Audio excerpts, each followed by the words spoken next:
buenas tardes. A continuación voy a hacer un análisis del boletín de la Corte Suprema de Justicia de la Sala de Casación Penal. Este análisis es basado en unas preguntas orientadoras propuestas. Voy a iniciar con la sentencia SP 4638 del 2020, radicación número 49066, aprobado acta número 253. Hechos. El 4 de abril del 2006, alrededor de las 7 de la mañana, en el inmueble ubicado en el tercer piso de la calle 14 con carrera 23 esquina del municipio de Acacías Meta, lugar de residencia de los esposos José Eduardo Ángel y Esther Julia García Pérez y sus menores hijos, se escuchó una fuerte detonación. Al verificar el motivo del mismo, fue hallado en la zona de lavandería el cuerpo sin vida de José Eduardo Ángel, quien presentaba herida con proyectil de arma de fuego en la región parietal. Por estos hechos fue vinculado a la investigación y condenada a primera y segunda instancia Esther Julia García Pérez, cónyuge del occiso, y Blanca Inés Barbosa Parra, niñera del servicio de la familia, quien se encontraba presente en el inmueble al momento del deceso. La actuación procesal relevante. Pretensiones. Las pretensiones del casacionista o solicitudes de recurso de doble conformidad en materia penal o impugnación especial, como lo he llamado por la Corte en su jurisprudencia. Impugnación de la sentencia bajo el amparo de causal primero del artículo 107 de la Ley 600 de 2000, la cual invocó la violación directa de la ley sustancial, derivada de errores de hecho conscientes de falsos juicios de existencia por suposición y omisión de identidad, por cercenamiento y falsos raciocinios, así con el fin de derribar la presunción de acierto y legalidad de la sentencia de segunda instancia. Fraccionó la censura en los tres acápites, que dominó cargos de los primeros relacionados directamente con la responsabilidad de Blanca Inés Barbosa, y en el último atinente al reproche penal efectuado sobre Esther Julia García de la siguiente forma. Asevera que el tribunal sin fundamento alguno atribuyó a Blanca Inés Barbosa Parra la materialidad del deceso de José Eduardo Ángel. Se imputó a la implicada sin existir pruebas que fue la persona que disparó el arma. Falso juicio de existencia por suposición. Descartar la participación de la implicada por no encontrarse en el lugar de los hechos. Falso juicio de existencia por cercenamiento. Omitir el testimonio rendido por Alejandro Aguirre Pineda, investigador criminal del CTI, según el cual la hipótesis de suicidio no era descartable teniendo en cuenta los residuos de disparo hallados en el cuerpo del cadáver. Falso juicio de existencia por omisión. No tener en cuenta la estatura entre la víctima y el procesado, aproximadamente de 20 centímetros, dada la trayectoria del proyectil, cualquiera de las dos hubiese disparado. Falso juicio de existencia por omisión. Pasa por alto la decisión de Esther Julia García Pérez, con la cual se corrobora que Blanca Inés Barbosa Parra estaba en otro sitio de la vivienda cuando se accionó el arma de fuego.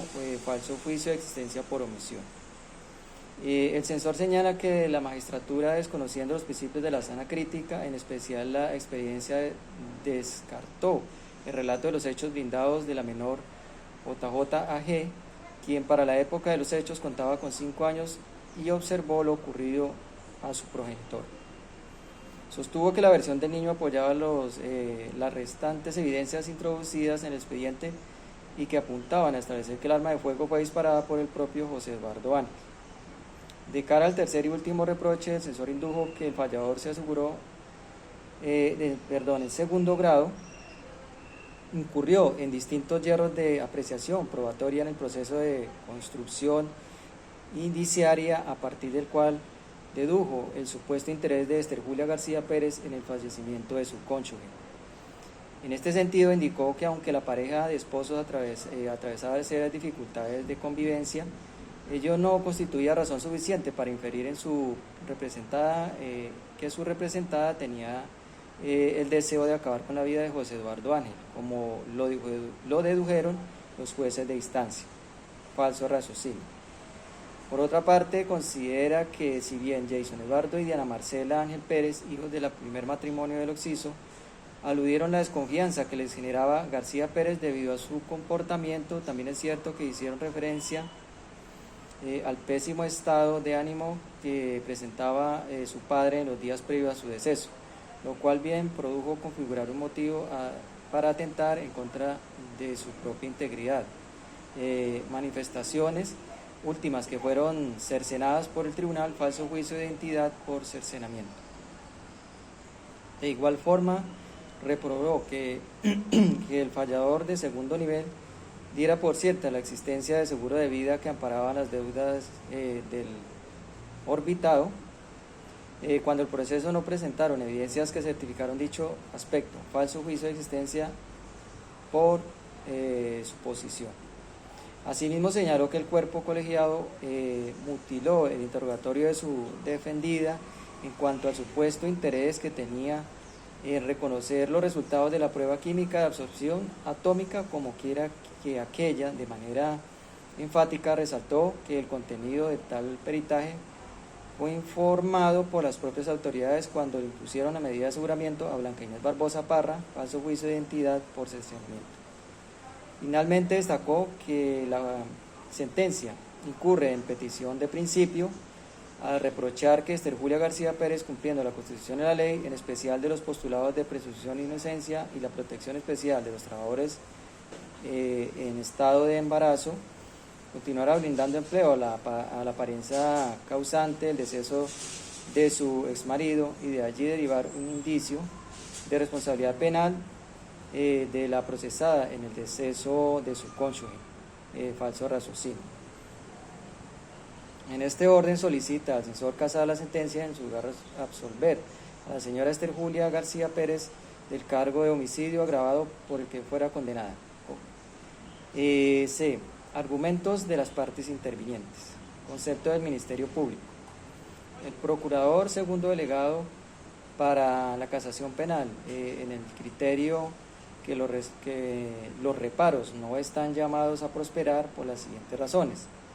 En relación con el primer acápite de la demanda, cargo como lo denominó el defensor, afirma que las inconformidades planteadas y por el demandante constituyen discrepancias fundadas en criterios personales que no conducen a desvirtuar los fundamentos de la condena. El tribunal resalta que si bien hay prueba directa de la responsabilidad penal de las acusadas, existen diversos elementos de juicio e indicios que permiten concluir que aquellas participaron en el homicidio de José Eduardo Ángel, como son informes de necropsia y absorción atómica donde consta que la muerte fue producida por arma de fuego y que Blanca Inés Barbosa Parra representaba residuos de disparo en su mano derecha. El interés de la implicada en el resultado de la pericia química, aun cuando negó haber manipulado el artefacto bélico. La existencia de seguros de vida que amparaban las deudas contraídas por el difunto, así como los problemas de convivencia y violencia intrafamiliar que poseían José Eduardo Ángel y Esther Julia García Pérez. Asimismo, descartó la hipótesis de suicidio, pues al ser zurdo, el occiso parece improbable que lograra impactarse por el costado derecho de su cabeza, sitio por donde ingresó el proyectil que cercenó pues su vida. Frente al segundo cargo, precisa, el tribunal no incurrió en error alguno de entender que la edad del infante y lo traumático de los acontecimientos causaron confusión en este para narrar lo sucedido, impidiendo tener claridad sobre lo acontecido.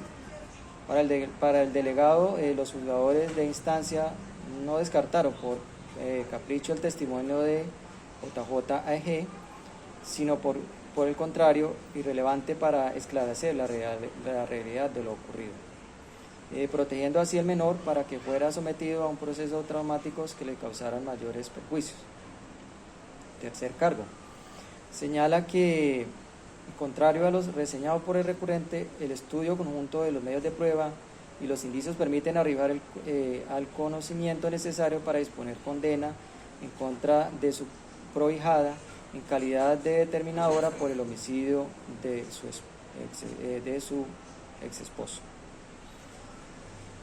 Califica el cargo formulado por la defensa en el punto como apreciación subjetiva acerca de la forma como debieron valorarse los medios de prueba. En este orden resalta la inviabilidad de fragmentar la prueba para sustraer aquello favorable de los intereses de la defensa. Bajo este contexto, el momento de los hechos eran las únicas personas adultas en el momento de que se presentó el homicidio y la primera que conocía dónde se guardaba el arma de fuego con la que dispararon a la víctima y de los posibles problemas que atravesaba la pareja por la posible infidelidad de su esposa. Así las cosas, tras la confrontación de la totalidad de los elementos probatorios, el tribunal, sin distorsionar la prueba, concluyó acertadamente la responsabilidad de Blanca Inés Barbosa Parra y Esther Julia García Pérez. Problema jurídico. Demostrar que las implicadas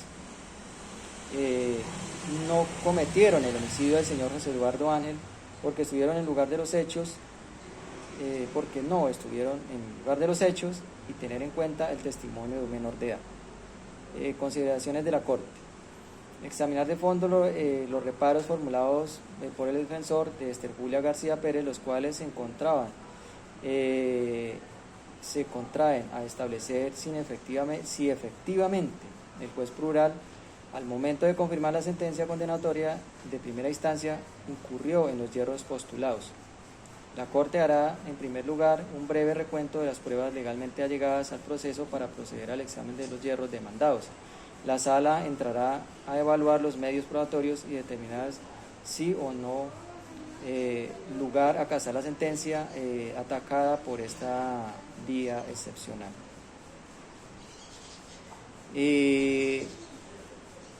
Temas de estudio resaltados por la Corte. Ahora bien, encuentra la Corte que los jueces de instancia aludieron sin consideración alguna lo mencionado por otros conocidos de la pareja testigos en el proceso y que advirtieron una relación normal. Así lo anotaron William Mesa Mosquera, amigo de José Eduardo Ángel, y quienes trabajaron para este último: Edgar Ardila Riveros, contador; Roberto Augusto Triana, bodeguero y conductor de camión; Marisol Hernández, vendedora; y María Ligia Porras Gutiérrez, empleada de ferretería. Teniendo en cuenta lo aquí analizado, concluye la Sala que la construcción inferencial realizada en los fallos censurados, en los que refiere al particular aspecto aquí tratado, desquicia la lógica de la prueba indiciaria. No solo el hecho indicador se basó en circunstancias carentes de plena demostración y debatibles, sino que la deducción realizada carece de razonabilidad a partir de las reglas de la sana crítica, deviniendo la conclusión de los jueces más bien en una simple especulación. Pero tampoco encuentra la Corte razonamiento válido alguno que le haga plausible. Por el contrario, parecía que la inferencia concluida en la menos posible, en la medida que de existir un pacto criminal entre las acusadas, tal como lo sostuvieron los funcionarios de instancia, no se entiende las razones por las cuales mentiría a su aliada, menos cuando el acudir a la diligencia de indagatoria se entera de todo lo opuesto. O por el contrario, de ser inocente, la afirmación realizada, se haría con la convicción de inocencia de su trabajadora.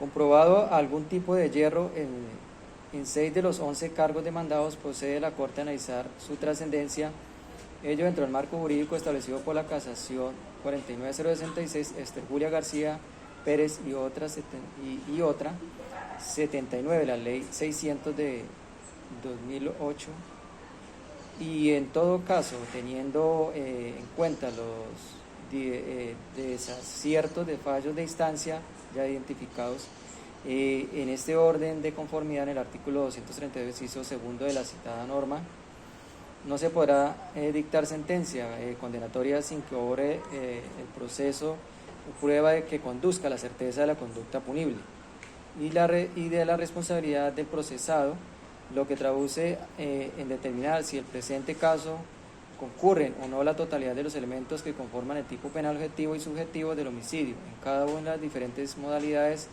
por las que fueran acusadas las aquí procesadas. Lo anterior teniendo en cuenta la tesis principal de la defensa, según la cual no está demostrado en el grado requerido para condenar ni la materialidad del delito, ni mucho menos la responsabilidad de Blanca Inés Barbosa Parra y de su prohijada Julia García Pérez.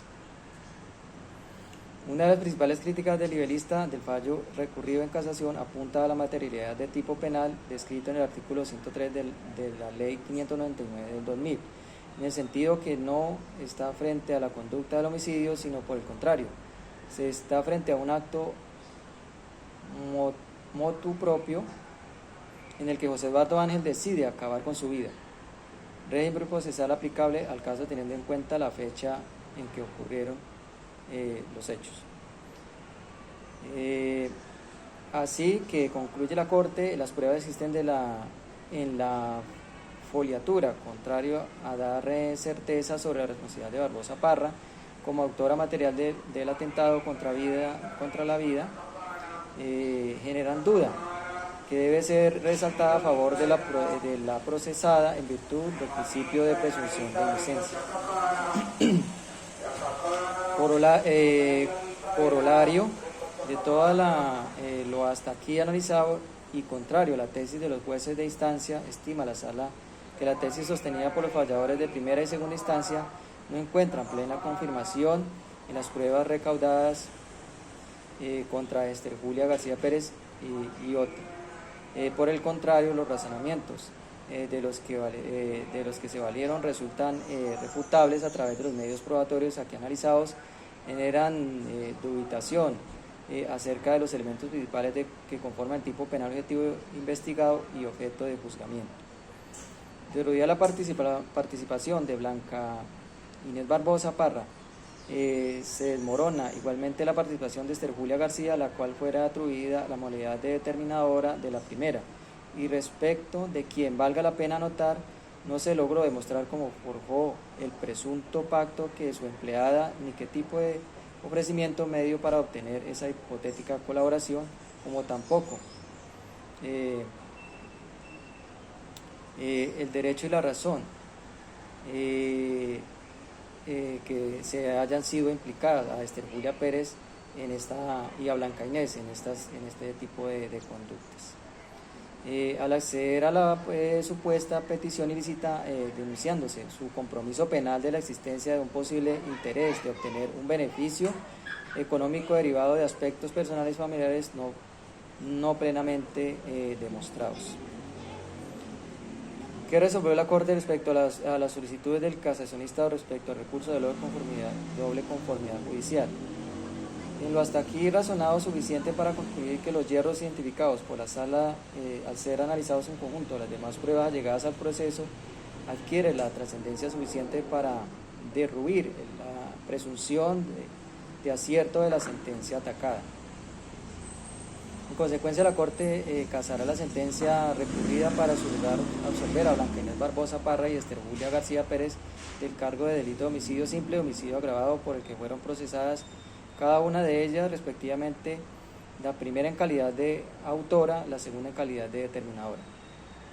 Por consiguiente, se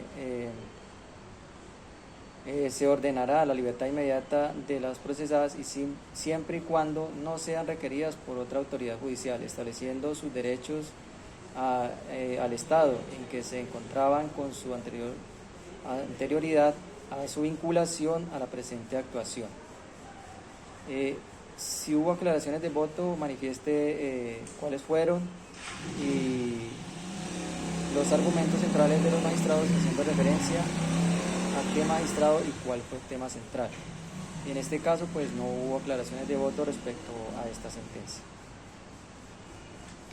En conclusión, según lo que resuelve,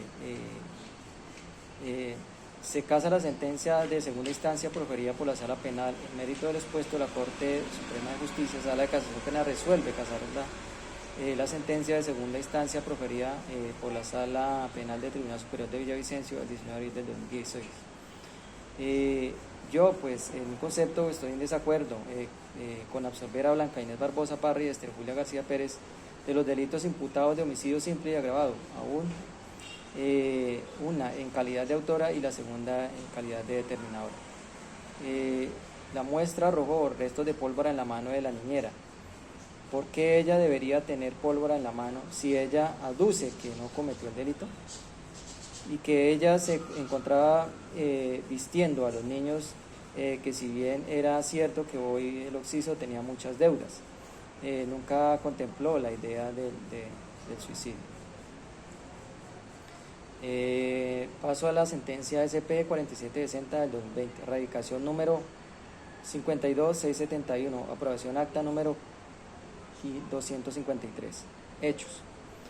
La niña BGM, desde antes de cumplir los 8 años, fue víctima de tocamientos por el señor Carlos Hernán Rodríguez, esposo de su tía, la cual tuvieron lugar en la calle 38C bis, número 68D, del barrio La Alquería, en esta ciudad capital.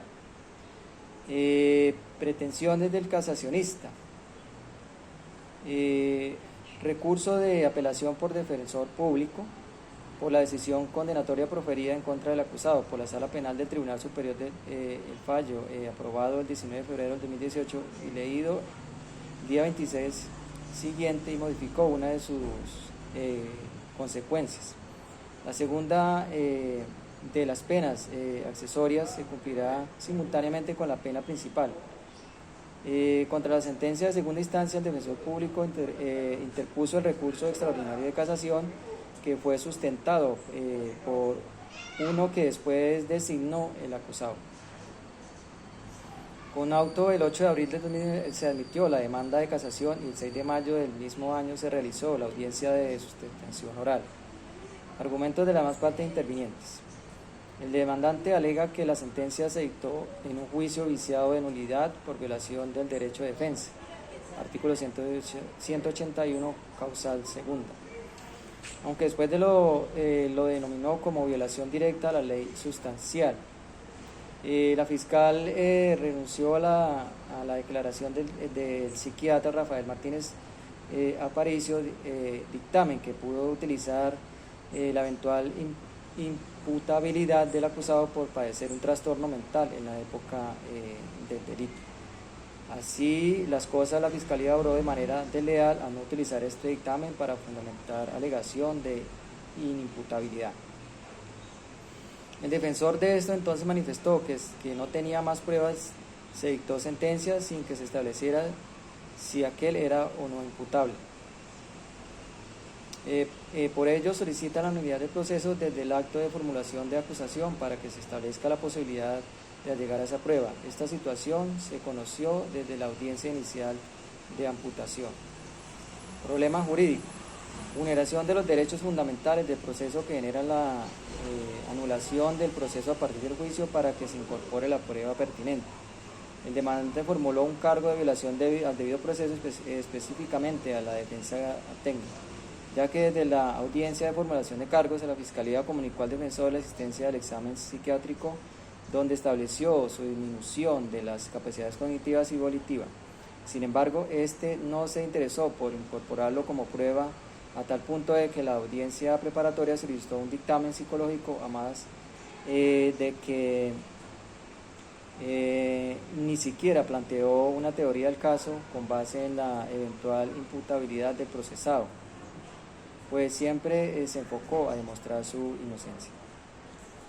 Sin embargo, la realidad descarta entonces una actuación de mala fe por parte del ente acusador. Consideraciones de la Corte. Y la Corte Constitucional manifestó con claridad que la hipótesis prohijada por el referido parágrafo normativo afecta a los derechos del procesado derivado de la defensa material, o en otras palabras, le perturba el ejercicio de la autodefensa en dichas diligencias. Que las funciones de la Fiscalía General de Nación investigar sobre las facultades mentales y generales y comunicativas, en particular de lo indicado, si se tienen alguna noticia de que éstas se encuentran afectadas, preferentemente antes de la audiencia de formulación de imputación, el proceso de brindar el tratamiento especial que demande la discapacidad que el sujeto de procurar el apoyo necesario para el ejercicio material, evitando así a irregularidades procesales y adecuar el juicio de imputación y su actividad probatoria si determina que la situación de incapacidad tiene relación con una causal de inimputabilidad. En conclusión, la aprobación judicial del acto de formulación de imputación mediante la falta de aplicación de varios literales del artículo 8 y la aplicación indebida del parágrafo 1 del artículo 289, ambos del Código de Procedimiento Penal, vulneró la garantía fundamental de la defensa técnica y por contera el acceso a la justicia de Carlos Hernández Rodríguez, persona en situación de discapacidad en condición de igualdad. Temas de estudio resaltados por la Corte.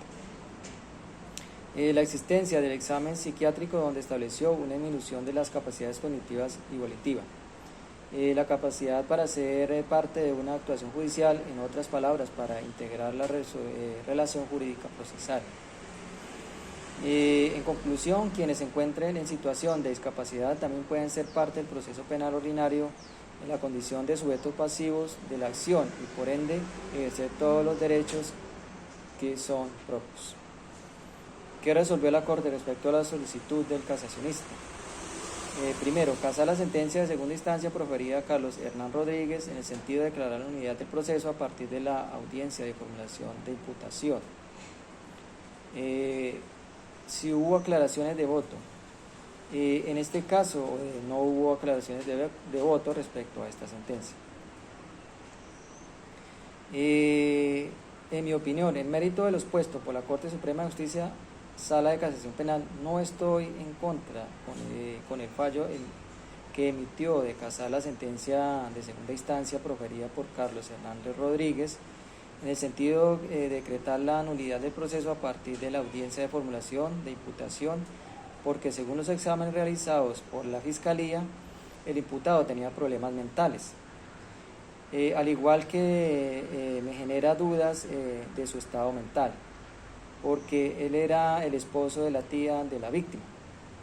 La esposa era conocedora de las conductas mentales de su esposo, o por el contrario, solo se le manifestaron las conductas mentales cuando se le imputaron los hechos. Sabemos que muchas personas aducen tener problemas mentales para evadir su responsabilidad ante la ley. No me queda claro si hubo testigos, los cuales deberían haber entrevistado para conocer de antemano si el señor manifestaba algunas conductas psiquiátricas que afectaran su capacidad mental. A continuación, la sentencia CP-021 del 2021, radicación 48-154, acta número 6. Hechos. En el mes de marzo del 2011, el sargento retirado del Ejército Nacional, Nairo Devia Briñez y Elkin Vaquero Salcedo, integrante de la misma institución, sustrajeron del depósito de armamento mayor del batallón Landazabal número 13 en Bogotá varias granadas de 120 milímetros, un mortero Brandt de ese calibre y sus accesorios, pipo de placa e implementos para disparar. Procedieron a transportar tales artefactos bélicos a distintos lugares. El mortero fue llevado al inmueble en el que funcionaba el taller de mecánica automotriz Auto Rivas, en Soacha, de propiedad de José Milcar Rivas Palma, quien lo ocultó en el taller. La base o placa fue almacenada en otro predio en el barrio El Virrey de Bogotá, mientras que las granadas y el bípode se lo llevó Elkin Vaquero para ser ubicados en otro inmueble en Soacha, donde un familiar suyo. Tanto el mortero como sus accesorios y munición, granadas, de esa forma distribuidas, iban a ser entregadas a una facción del Frente 40 de las FARC, conocida como los Guapuchones. Pero por información de inteligencia se pudieron incautar simultáneamente el cañón de artillería, mortero para granadas de 120 milímetros y su respectiva base.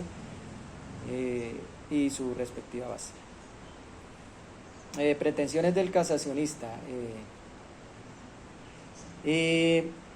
Por la vía del artículo 181, 3, inciso 3 del Código de Procedimiento Penal, el defensor acusa la sentencia de segunda instancia de haber sido proferida con violación indirecta de la ley sustancial, derivada de errores conscientes en falso juicio de identidad. En primer lugar, plantea el tribunal distorsionó el contenido de los testimonios de Luis Hernando Infante, Juan Carlos Giraldo Rodríguez, Andrés Márquez García, Carlos Hernando Lamprea y Juan Manuel Argüello Ronco, en el sentido de estimar que el tubo encontrado en el predio del procesado tenía aptitud para ser utilizado como un arma o implemento bélico con funcionamiento autónomo. Ello sostiene, dado que todos los testigos coincidieron en que al cañón le hacía falta piezas fundamentales, el percutor y el bípode, sin los cuales no podía disparar.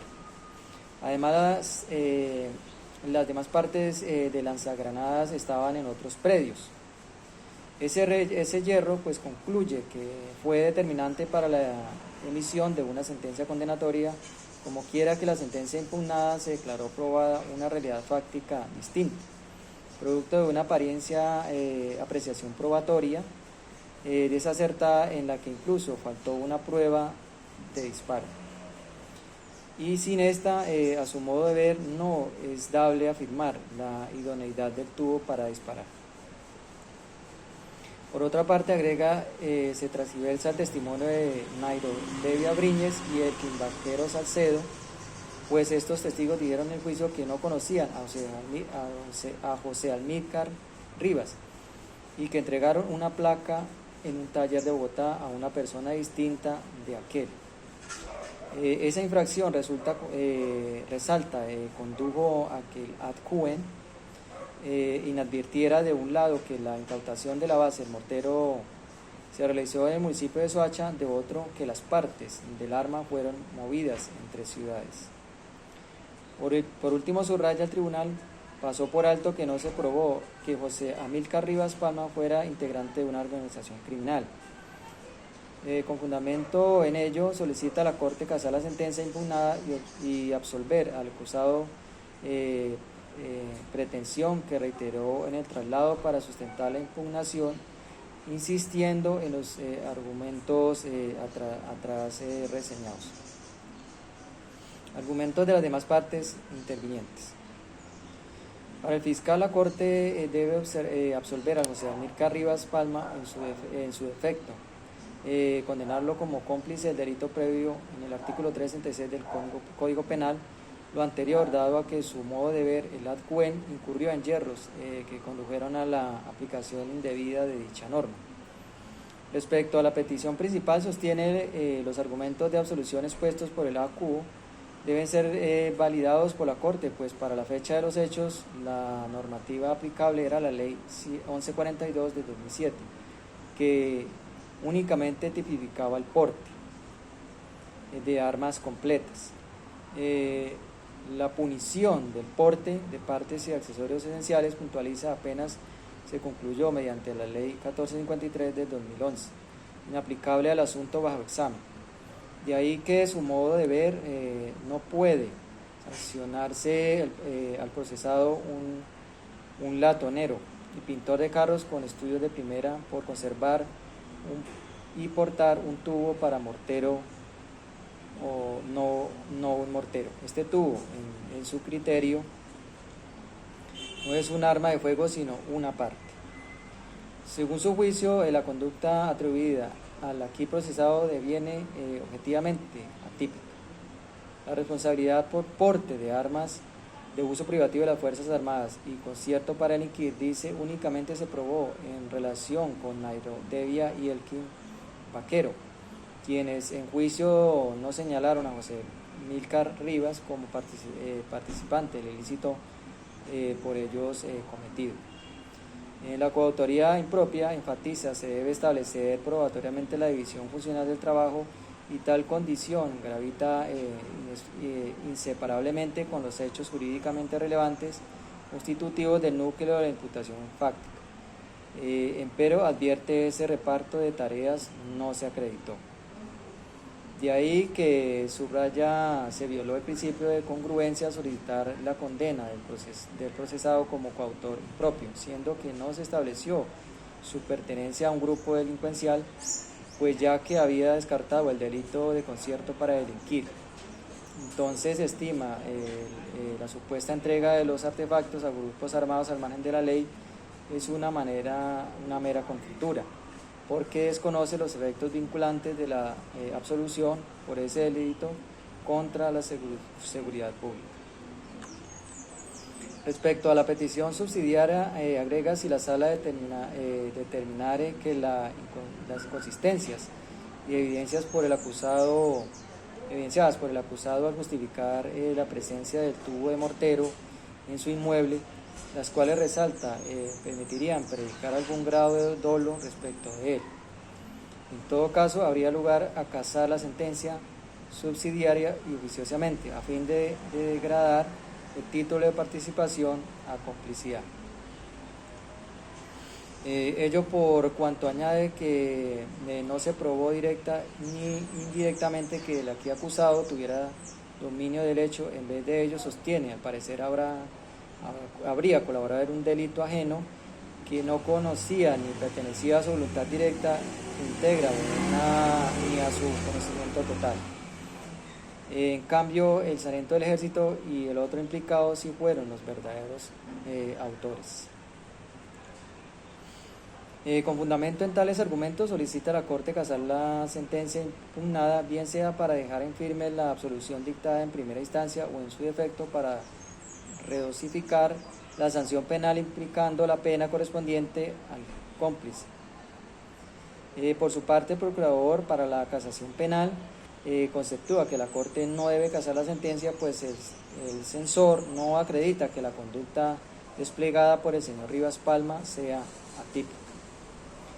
En el presente caso considera a la luz del artículo 6 del decreto 2535 de 1993, es claro que el artefacto hallado al procesado es un arma de fuego. En suma, destaca todos los peritos que declararon en juicio fueron claros en señalar que el mortero por sí solo era apto para impulsar proyectiles, porque tal elemento debe ser considerado como un arma de fuego de uso privativo de la fuerza pública, en los términos del artículo 366 del Código Penal. Problema jurídico. Con fundamento en los referidos hechos, el 6 de mayo del 2011, ante Juzgado 37 Penal Municipal de Función de Control de Garantías de Bogotá, la Fiscalía formuló imputación a José Amílcar Rivas Palma como posible coautor del delito de concierto para delinquir, agravado por estar asociado a actividades terroristas y fabricación, tráfico y porte de armas de fuego de uso privativo de las Fuerzas Armadas o explosivos. Artículo 340, inciso segundo y 336 del Código Penal. El imputado no aceptó los cargos y se le impuso medida de aseguramiento. Consideraciones de la Corte. En orden a garantizar el derecho a la doble conformidad que asiste aquí al procesado, independientemente de los errores de fundamentación advertidos en la demanda, la Corte verificó el cumplimiento de los estándares probatorios y sustanciales necesarios para dictar sentencia condenatoria.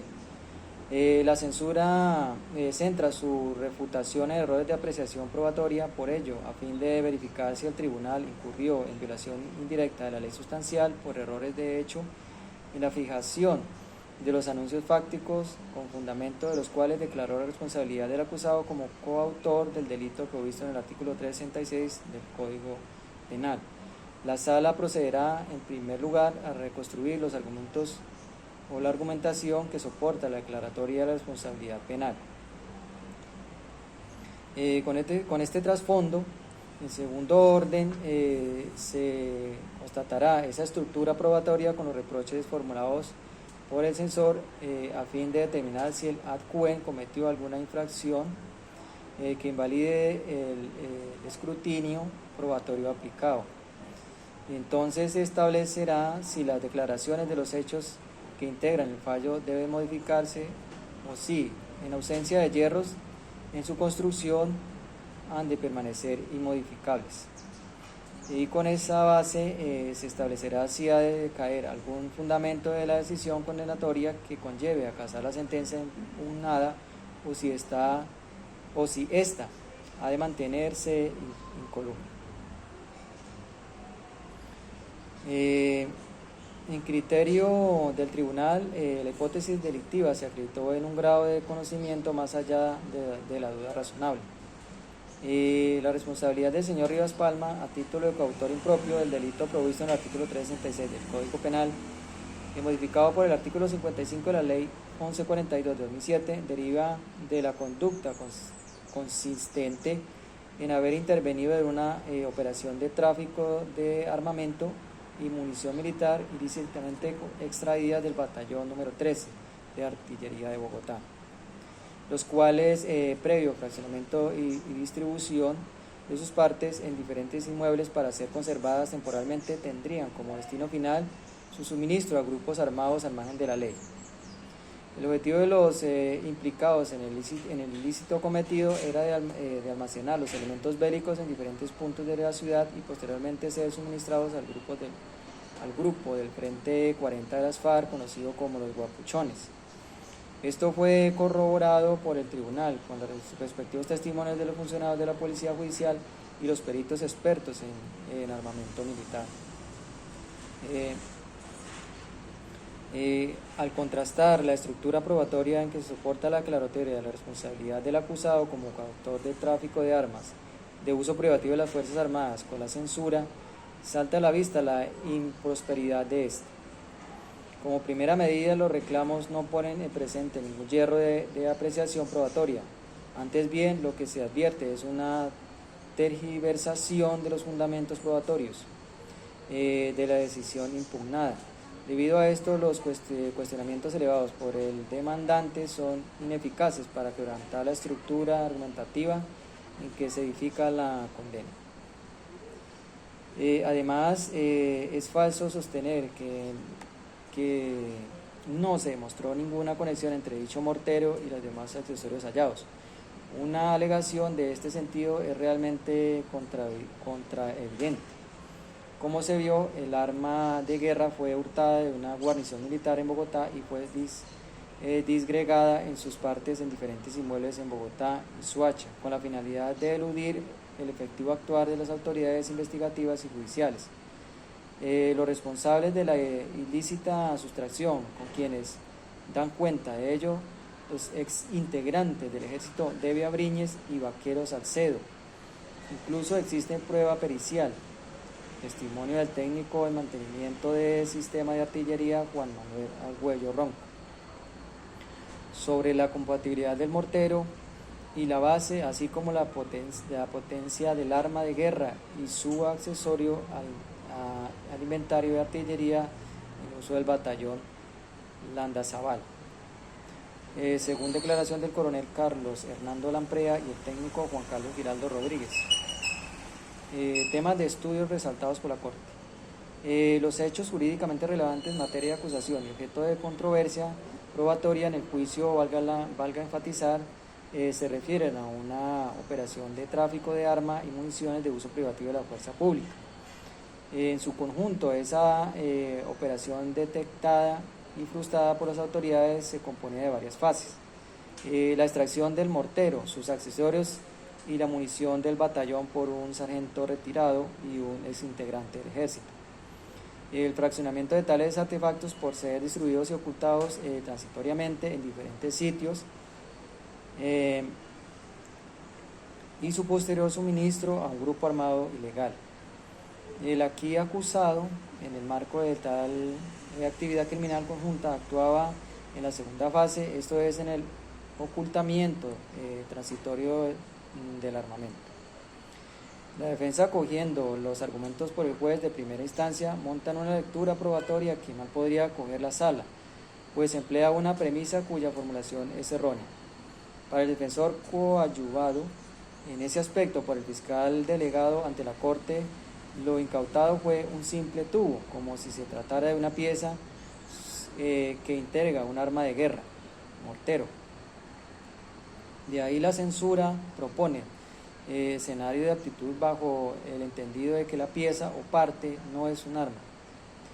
Entonces, si el mortero está en condiciones óptimas para ser disparado, es inobjetable su idoneidad para afectar tanto a la seguridad pública como otros bienes jurídicos de naturaleza individual, entre ellos la vida y la integridad personal, en la medida en que existe una efectiva y superlativa potencialidad lesiva del artefacto. De las descripciones y conclusiones plasmadas en los informes de los investigadores Juan Manuel Argüello Ronco y Juan Carlos Giraldo Rodríguez, se advierte que con el mortero se pueden disparar granadas con un alcance de 6.750 a 9.725 metros, con radio letal de 50 metros. Lo probado, en efecto, encuentra adecuación típica en una hipótesis de coautoría impropia en la comisión del delito de conservación y tráfico de armas de uso privativo de la fuerza pública. ¿Qué resolvió la Corte respecto a las solicitudes? De suerte que al estar debidamente probados los supuestos de hecho que dan lugar a la adecuación de la conducta del título de intervención de coautoría impropia, la declaratoria de la responsabilidad penal del acusado por conservación y tráfico de armas de uso privativo de la fuerza pública es correcta. Entonces la condena dictada por el tribunal cumple los requerimientos legales de rigor, de donde se sigue la improsperidad de la petición subsidiaria elevada por un fiscal delegado ante la Corte. Por consiguiente, ante la improsperidad de los cargos formulados por el censor y la incorrección de las observaciones efectuadas por el fiscal delegado ante la Corte, la sentencia impugnada no será casada. Además, habiéndose aplicado un examen de fondo sobre los presupuestos definitorios de la responsabilidad penal, en cumplimiento de la garantía de doble conformidad, la condena será confirmada. Si hubo aclaraciones de voto, para este caso pues no hubo aclaraciones de voto respecto a esta sentencia. En mi concepto, pues yo estoy en desacuerdo con la decisión que tomó la Corte Suprema de Justicia a no casar la sentencia y a condenar los implicados toda vez que tenían antecedes de pertenecer a una organización al margen de la ley y se extrajeron ilícitamente un mortero plenamente funcional y disponible para el uso restringido del Ejército Nacional con munición y accesorios, el cual pues iba a ser utilizado para cometer actos delictivos, cuyo mortero funciona como un arma de guerra, como es señalado por la Sala, que se torna más peligrosa, pues se pierde control sobre la precisión del disparo.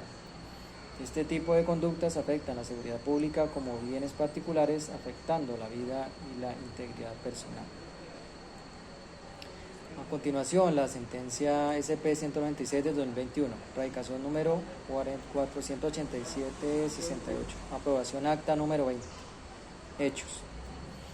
El 10 de octubre del 2012, hacia las 9:30 am, en la ruta Guaduas-Villeta, Cundinamarca, el automóvil de placas CPB 779, conducido por José Alberto Valencia Aristizábal, en un trayecto curvo de vía, invadió parte del carril contrario y colisionó de lado con la motocicleta de placas RRM 92B, que transitaba en sentido opuesto, manejada por Roberto Enrique del Cristo Vergara Mantelo.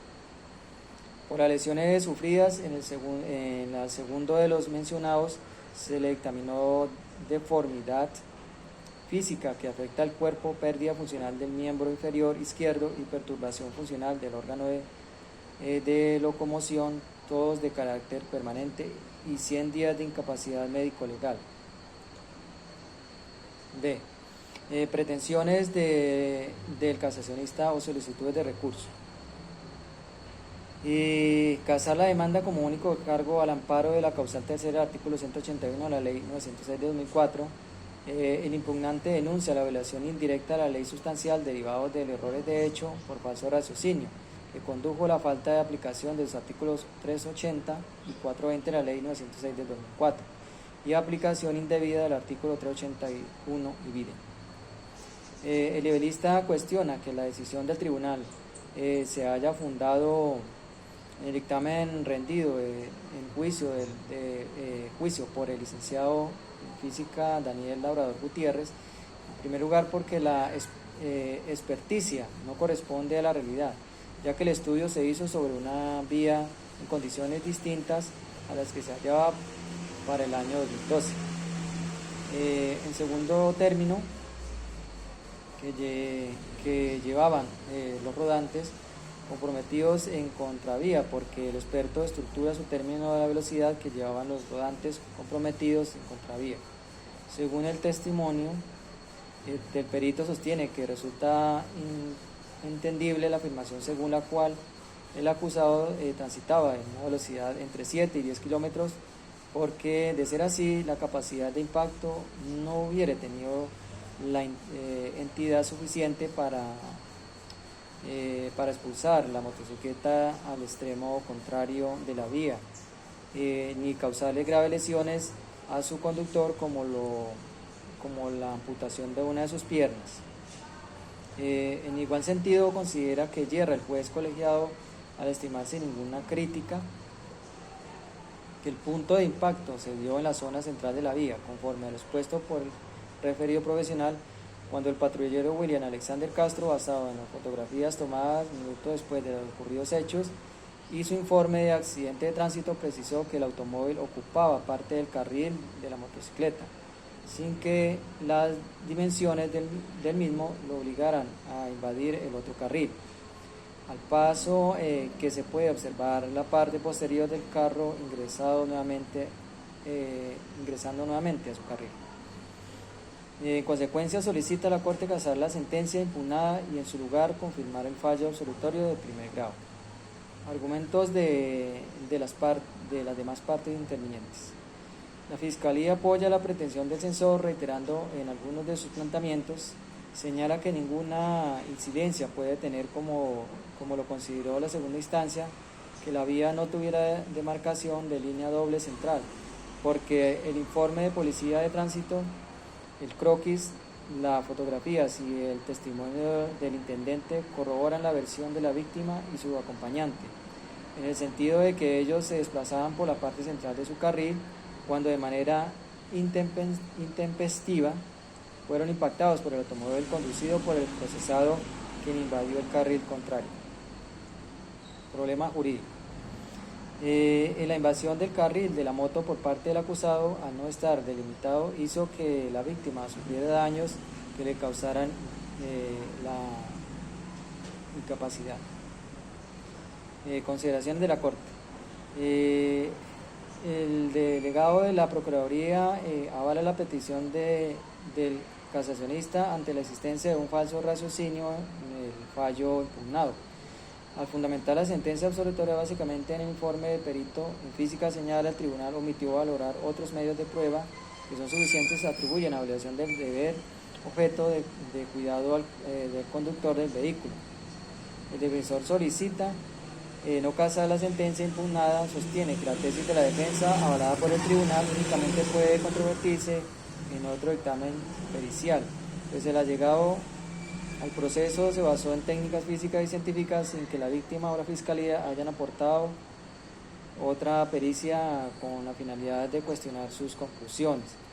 Critica que el demandante, desprovisto de sustento probatorio físico y científico, afirmó que el punto de impacto acaeció en el carril donde transitaba el agraviado, cuando las fotografías denotan, conforme a la posición final del vehículo de motocicleta, que esta tenía un espacio mayor de maniobrabilidad que el primero. Finalmente, alega del desconocimiento del principio de legalidad a la medida en que solo puede exigírsele a un conductor que transite sobre su carril en los términos del artículo 60 del Código Nacional de Tránsito, cuando se encuentra debidamente demarcado omisión operativa, en que este caso que le es atribuible al Estado. Por el contrario, resulta clara la violación de la regla prevista en el artículo 94 ibidem por parte del motociclista, quien circulaba, como él mismo lo aceptó, a una distancia mayor de 1 metro de la acera u orilla. Temas de estudio resaltados. Discutir que el 10 de octubre del 2012 fue en la ruta Guaduas, Villeta, Cundinamarca, el automóvil de placas CPB 779 conducido por José Alberto Valencia Aristizábal, en su trayecto curvo de vía colisionó de lado con la motocicleta de placas RRM 92B, manejada en sentido contrario por Roberto Enrique de Cristo Vergara Mantelo. Igualmente se dio como hecho probado que para las lesiones sufridas en la víctima se le dictaminó de conformidad física al afectado del cuerpo, pérdida de función del miembro inferior izquierdo y perturbación funcional de órganos de locomoción, todos de carácter permanente, y 100 días de incapacidad médico-legal. Desde esa perspectiva, con el fin de resolver el único cargo propuesto, la sala comenzará por aclarar un aspecto insustancial debatido a las partes e intervinientes en aras de delimitar el problema jurídico central para luego pronunciarse sobre la concurrencia del riesgo, jurídicamente desaprobados y su incidencia en el caso específico. Finalmente se detendrá en los argumentos esenciales de la sentencia de segunda instancia en orden de evaluar los errores denunciados. ¿Qué resolvió la Corte respecto a la solicitud? Por consiguiente, la Corte casará la sentencia dictada por el Tribunal para, en su lugar, confirmar la condenatoria emitida por la primera instancia. Si hubo aclaraciones de voto, no hubo aclaraciones de voto pues, respecto a esta sentencia. En mi concepto, pues estoy de acuerdo con la sentencia condenatoria porque el acusado invadió el carril del motociclista, causándole graves daños y incapacidad. Y dichas acciones fueron determinantes de la colisión que se generó. A sabiendas que el acusado tenía suficiente espacio en la vía para transitar cerca de la línea blanca al borde de la calzada y más alejado del centro de la vía aproximadamente 2,5 metros, pues no existía ningún obstáculo que se lo impidiera. A continuación, la sentencia AP 3329 del 2020, radicación número 56180, acta 257, hechos. La Fiscalía General de Nación acusa al juez Eduardo Rodríguez de Piñeres como presunto autor del delito de prevaricato por acción por hechos cometidos el 12 de septiembre del 2011. Durante el curso del juicio no se le impuso medida de aseguramiento. Al concluir el juicio, denunciar el sentido del fallo o fundamento en el artículo 450 de la Ley 906/2004 del Tribunal Superior de Santa Marta ordenó la captura del doctor Eduardo Rodríguez Gutiérrez de Piñeres para garantizar el cumplimiento de la sentencia. Pretensiones del casacionista. Según el defensor, mientras que el artículo 450 de la Ley 906/2004 autoriza al juez para disponer al proferir el sentido del fallo, quien que sea declarado responsable continúe en libertad hasta el momento de dictar sentencia, u ordenar su detención si es necesaria. El artículo 188 de la Ley 600 de 2000 señala que la captura solo se puede ordenar cuando quede en firme la sentencia que declara responsable al procesado, por lo cual pide aplicar que por favorabilidad esta disposición legal en beneficio de su asistido. Con base en normas convencionales, constitucionales, legales que definen el principio de favorabilidad de su aplicación y la jurisprudencia sobre la materia, el defensor rescata el contenido fundamental de este derecho, el cual estima que debe ser aplicado en conexión con el derecho a la igualdad. Argumentos de las demás partes intervinientes. En este caso, pues en concreto, no hay partes intervinientes. Problema jurídico. La Ley 906/2004, al anunciar el sentido del fallo, el juez puede ordenar la detención de la persona que ha sido juzgada en libertad, siempre y cuando esa medida sea necesaria y no proceda la suspensión condicional de la pena. En este caso, el tribunal estimó que por la fecha de comisión de la conducta, el 12 de septiembre del 2011, el delito de prevaricato por acción por el juez Eduardo Rodríguez Gutiérrez de Piñeres fue condenado, no admite, en términos del artículo 68A de la Ley 599 de 2000, modificado entre otras leyes por el artículo 28 de la Ley 1453 del 24 de junio del 2011. Beneficios o subrogados penales. Consideraciones de la Corte.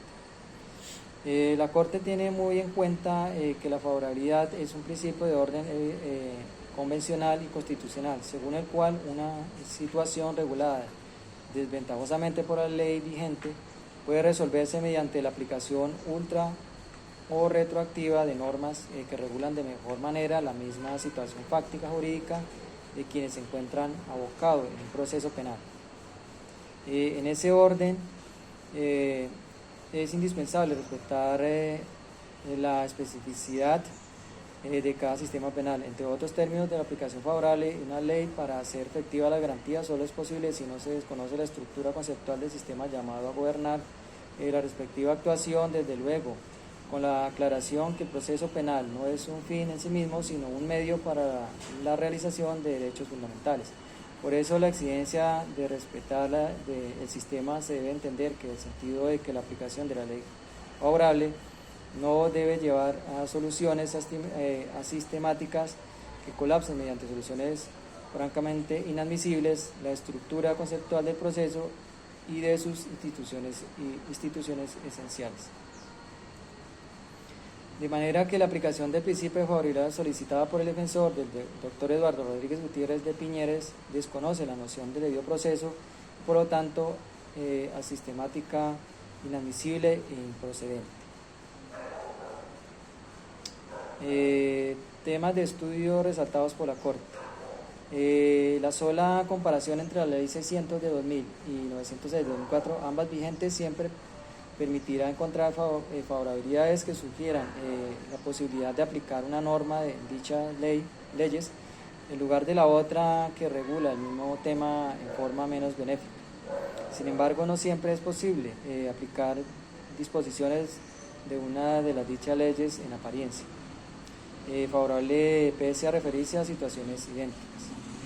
En este sentido, teniendo en cuenta que si la sentencia del proceso acusatorio es un acto complejo que integra por el anuncio del sentido del fallo y la sentencia, de admitir la probabilidad de convertir la ejecución de la pena anticipadamente, se conociera la estructura conceptual y proceso de la sentencia, al permitir que la captura proferida por cumplir la pena impuesta se trate como un acto cautelar, autónomo e independiente, permitiendo la revisión fraccionada de la sentencia y